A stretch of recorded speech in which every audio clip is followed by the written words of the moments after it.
1000 ரூபாய் யாரு கேட்டது? எந்த தாய் கேட்டா? எங்க அம்மா கேட்டால, என் தங்கச்சி கேட்டால, கல்லூரிக்கு போகும்போது 1000 கொடுக்கணும். எந்த தமிழ் மகன் கொடுக்குறீங்க? எந்த மாணவன் கேட்டான்? கல்விதான் தரமா கேட்டான். கல்வி கற்று வரும்போது வேலை கேட்டான். 1000 வச்சுக்கிட்டு என்ன செய்யுங்க? ஒரு நாளைக்கு 30 ரூபா வருது எங்க அம்மாவுக்கு. 1000 ரூபாய் என்ன 30 ரூபா கூட ஈட்டி கொள்ள முடியாத அளவுக்கு நீங்க வறுமையை வச்சிருக்கீங்க. எத்தனை நாளைக்கு இந்த 1000 கொடுத்தே கொண்டு வருவீங்க? இந்த தேர்தலுக்கு 1000, 26 தேர்தலுக்கு 2000 ஆகுமா? சரி 2000. அடுத்து அரசு எவ்வளவு நாளைக்கு? பல மாநிலங்களும் கொடுக்குறாங்களே சார். எல்லாம் தான் தவறுன்னு சொல்றேன். தொடங்கினது யாரு? நீங்க தான். நீங்க ஆரம்பிச்சு விட்டீங்க. திராவிட மாடலை இந்தியா பின்பற்றணும், நீங்க அவர் பின்பற்றிட்டாங்க.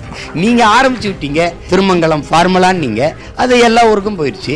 இப்ப திராவிட மாடல் நீங்க, அது எல்லா ஊருக்கும் போயிடுச்சு. ஒரு நேர்மையற்றவன் நல்லாட்சி கொடுக்காதவன் இதுதானே. நான் நேர்மையற்றவனா இருந்தா என் மக்களை நேர்மையற்றவர்களாக ஆக்க வேண்டிய தேவை எனக்கு இருக்கு. நான் நேர்மையானவன் உண்மையானவனா இருந்தா என் மக்களும் நேர்மையானவர்களாக உண்மையானவர்களாக இருக்கணுங்கிற எதிர்பார்ப்பு எனக்கு இருக்கும். நான் திருடனா இருந்து, நான் கொள்ளையடிக்கிறவனா இருந்து, நான் ஊழல்வாதியா இருந்தா அதுல கொஞ்சத்தை உங்களுக்கு பங்கு கொடுத்துட்டா நீங்க பேசாம இருந்துட போறீங்க. அவ்வளவுதானே. இந்த ஆட்சி முறையை எப்படி ஏற்பீங்க? இந்தியாவோட மிகப்பெரிய பிரச்சனை எதிரி ஊழலா மதவாதமா? இது ஊழல்ங்கிறது நான் என்ன செய்வேன்? ஊழலை அது ஊழல் லஞ்சம்லாம் நான் அதை ஒரு பெரிய குறையா எடுக்கிறது இல்லை. என் தம்பி கூட விஜய் கூட இன்றைக்கு அந்த ஊழல் லஞ்சத்தை எப்படின்னு ஒழிக்கணும், அது ஒரு பிரச்சனை கிடையாது. ஒரு நேர்மையாளன் அதிகாரத்துக்கு வரும்போது அது ஒழிக்கணும்னு நினைக்கும் போது அது நிர்வாக சீர்கேடு தான், அதை ஒழிச்சிடலாம்.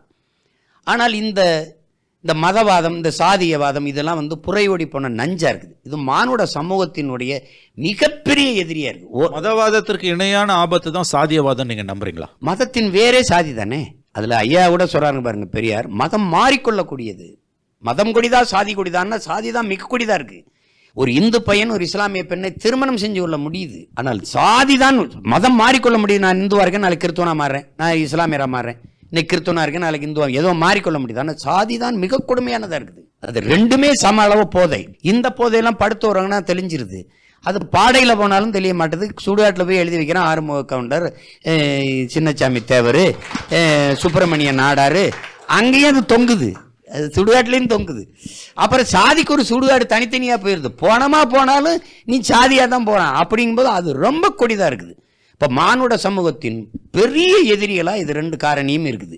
இப்போ ஊழல் லஞ்சத்தை இதோட ஒப்பிட முடியாது, அது ஒழிச்சிட முடியும். ஒரு நேர்மையாளன் உட்காந்து தொலைச்சி போயிருவேன், லஞ்சம் வாங்கினா ஊழல் வாங்கினேன். நான் விரும்பினா தான் நீங்கள் வாங்க முடியும். நீங்கள் ஒவ்வொரு சிறைக்கும் 1 லட்ச ரூபாய் வரணும் மாதம்னு நீங்கள் சொல்கிறதுனால வருது. ஒவ்வொரு காவல் நிலையத்துக்கும் இவ்வளோ வசூல் வரணும்னு நான் கேட்கறதுனால வருது. வாங்கினா தொலைச்சி போயிருவேன்னா நீங்கள் யார் என்ன லஞ்சம் வாங்கணும்னு எல்லாருக்கும் விருப்பமா என்ன சொல்லுங்கய்யா? நாம விரும்புகிறோம், தலைமை விரும்புது, அதனால